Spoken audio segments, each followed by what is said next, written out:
All right, good morning. We are doing white box learning. We are doing structures 2.0. So you're going to log yourself in.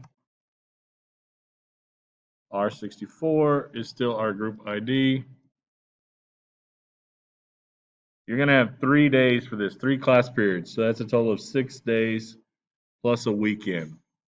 So make sure that you get yourself done. This due date is going to be, what is that? The 8th, December the 8th.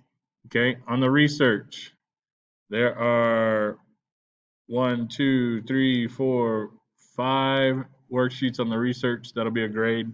And then you're building a bridge, and your bridge will be a grade.